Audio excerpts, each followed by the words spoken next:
Welcome to Chase to Health. This is your host, Chase. This week, I'm going to try the fasting mimicking diet, or FMD, pioneered by Valter Longo. So I was doing a lot of fasting, but I had to take a break because I've been doing iodine therapy for the past couple months, and I have another 1 to 4 months, give or take, to go. But I want to get back to getting some of those benefits of fasting. What's great about the fasting mimicking diet is that it gives you almost all the benefits of doing an extended water fast without having to do an extended water fast, which can seem extreme for a lot of people.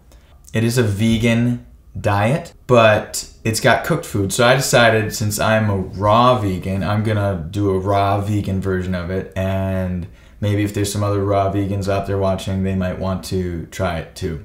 You can buy, there's a Pro-Lon, it's called Pro-Lon. It's a fasting mimicking diet meal pack. And you can buy that and then it's kind of all done for you. But you can do it yourself, okay? They've got the original prototype of the diet that you can follow. So you put in your weight and there's a range of how many calories and certain macronutrients you need to eat during that day. I'm gonna do a little extra that isn't necessarily in the diet. I'm gonna do 1 meal a day in the early afternoon. The reason why I'm gonna do that is gonna give my body a chance to clean out my brain and heal my body as I sleep, because it won't be worrying about digestion at all. So I'm gonna try to eat early afternoon, 1 meal a day. I'm gonna limit my net carbs to 50 so I can increase my chances of being in ketosis. I don't believe that the ketogenic diet is healthy, but short-term fasting, getting into ketosis, could be beneficial.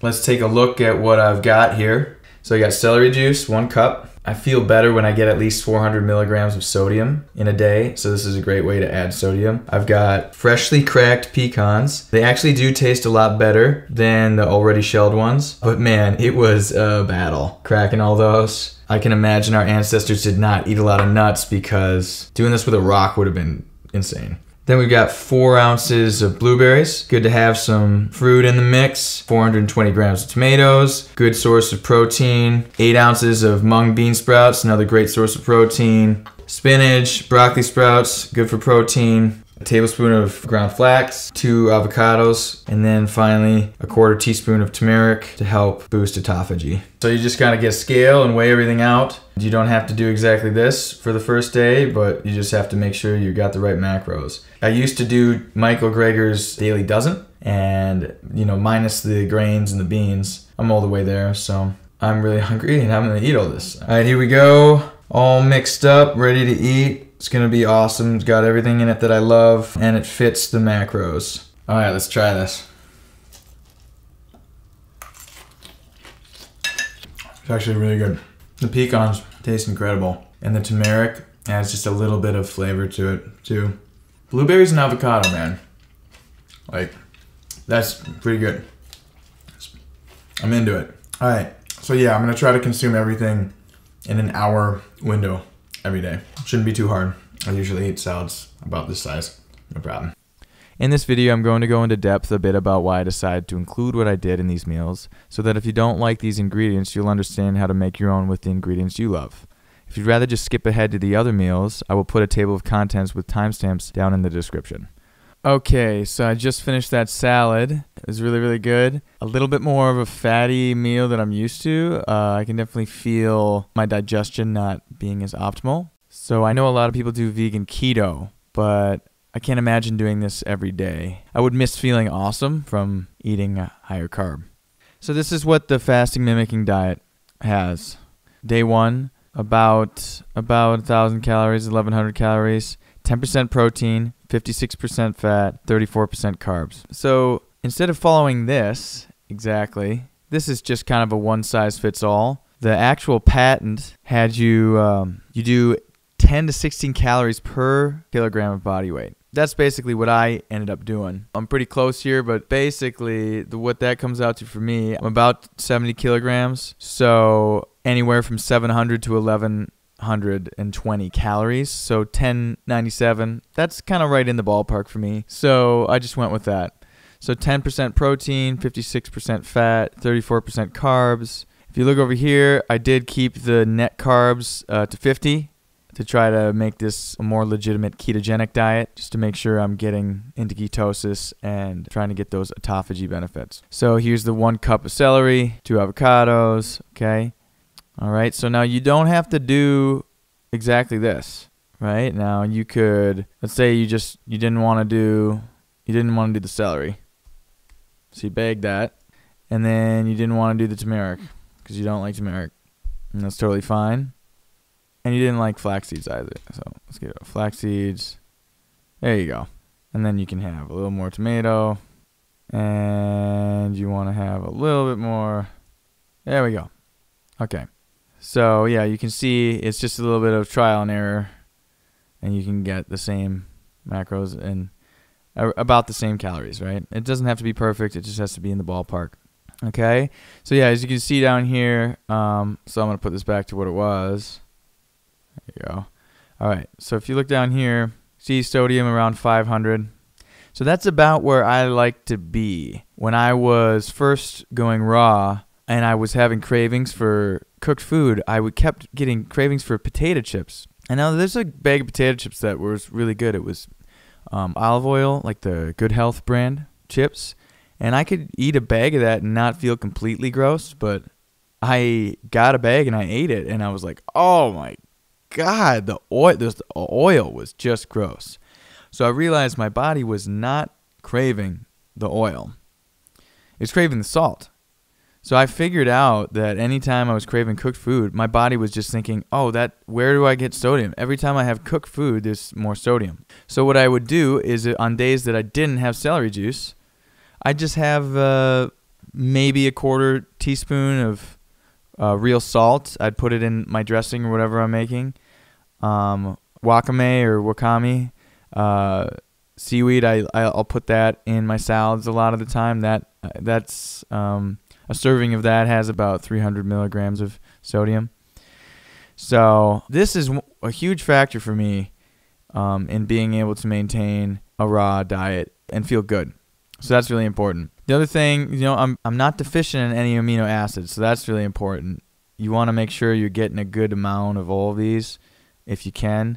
So if anyone ever asks you and you're on a raw vegan diet and they say, well, where do you get your protein? Well, you can see right here, most of it's coming from the broccoli sprouts and the mung bean sprouts, spinach, avocado, tomato, and then the pecans.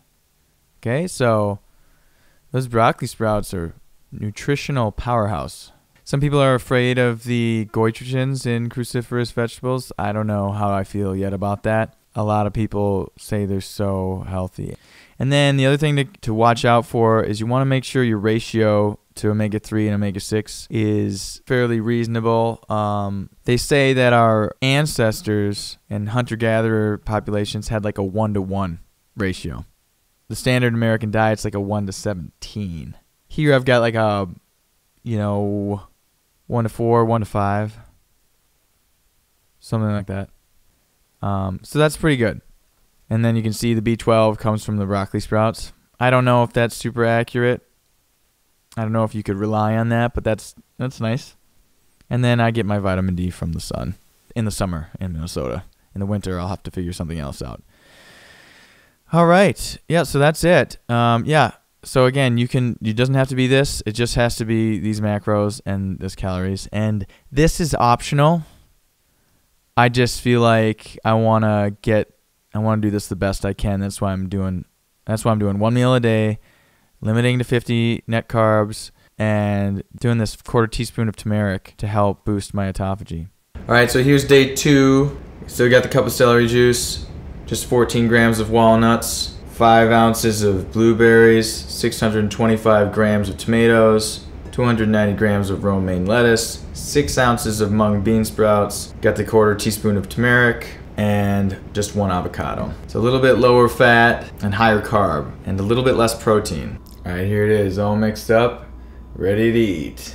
So here's day 2. Just finished that salad, went for a walk out in the sunshine. It was raining earlier and it cleared up, so that was awesome. So here's your celery juice, 1 avocado, tomatoes, bean sprouts. Okay, you see it's all there. Kept it again to 50 net carbs. So the way you do day 2, on the Prolon, version, the one size fits all. This is what it is right here. 725 calories, 9% protein, 44% fat, 47% carbs. On the patent, it was 7 to 11 calories per kilogram. So again, I'm about 70 kilograms. So that's 490 to 770. So as you can see, I'm right in that ballpark.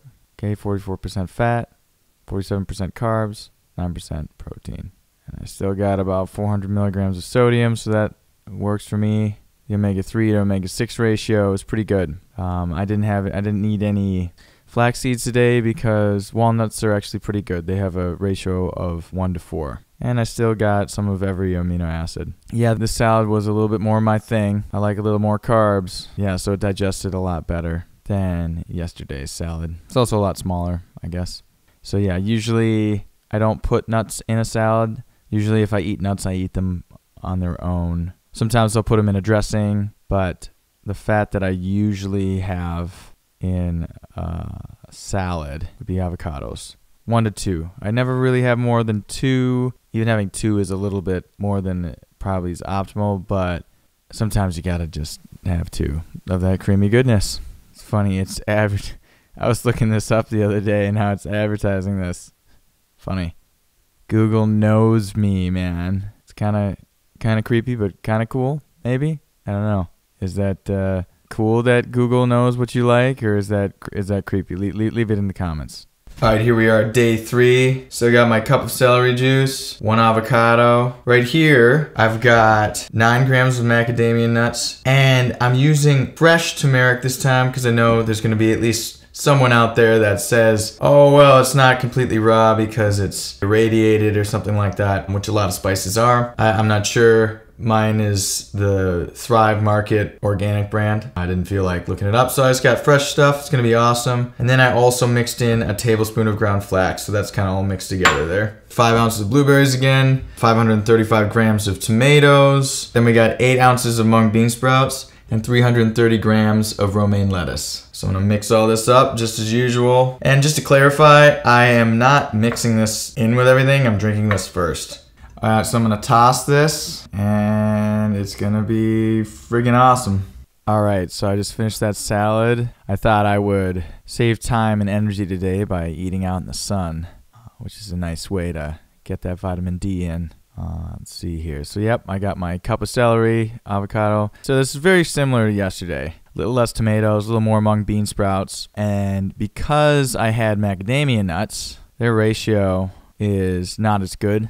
Really, they don't really have much at all. But anyway, so I thought since yesterday I had walnuts that have a good amount of omega-3s, since I don't have those today, I added the flaxseed, which gives you all the omega-3 you need for the day. And then I just swapped out the regular ground turmeric for fresh turmeric, which actually tasted noticeably better. Pretty similar, but fresh is always the best. Yeah, so again, it doesn't have to be just like this. As long as it's 44% fat, 47% carbs, and 9% protein. And again, I'm keeping it below 50. I don't know that the fasting mimicking diet does that. I just think that's a great way to get into ketosis faster. At least that's what the ketogenic dieters think. Just to simplify this, I'm just gonna go back to this tomorrow and then this for the final day. If you guys are interested, I could do some different ones. You could leave it in the comments if you want that. But just to simplify it for me, I've already got these ingredients too, so I just have to use them up. All right, so I made it to the end. This is day 6. I had some issues on day 4 and 5. Right after I ate, I felt really good. And then as my glycogen stores depleted again and my body was shifting into ketosis, I felt really tired, didn't feel super great. I find that when you do a water fast, the hardest part is getting into ketosis. Once you're in ketosis,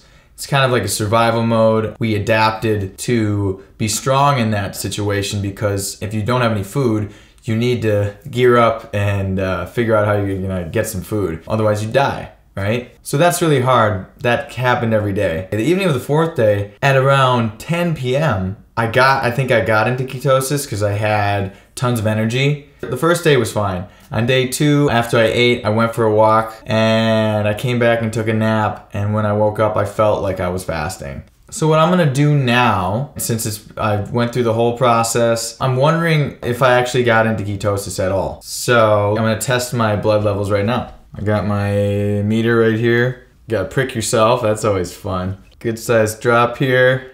Kinda hard sometimes. Go ahead and put that in there. Okay, yeah, so that's pretty low. Wait. Okay, so I'm actually in pretty deep ketosis. I'm surprised.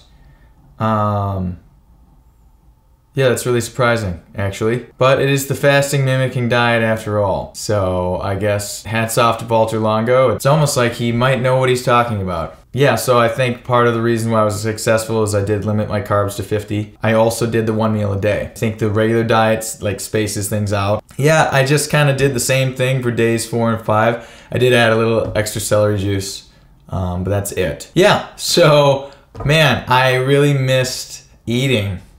These bananas have been ripening all week and they're like calling my name. So I'm gonna eat the heck out of these. It's gonna be really good. I miss eating a lot of fruit. Maybe that's just how I'll end all of my videos, eating bananas. 13 bananas, that's like perfect for me. All right, let's do it.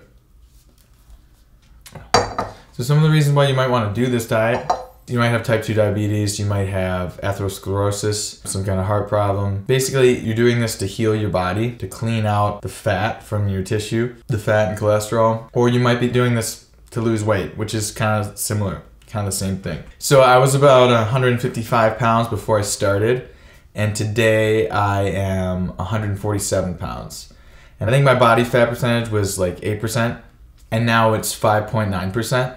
So I dropped about 2% body fat. But yeah, the point of this is if you want to fast, but you can't for medical reasons, obviously any dietary intervention, anything like that, you should always check with your doctor before you do it, especially fasting, because there's certain people that have conditions where it could cause problems. So always check with your doctor before you do anything fasting-wise.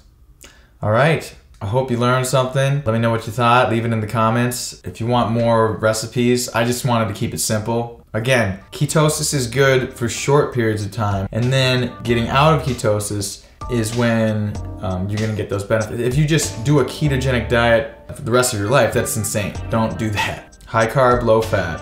Is that 80-10-10 thing is about right. All right, thanks for watching. Hit that subscribe button and give it a thumbs up if you liked it. All right, see ya.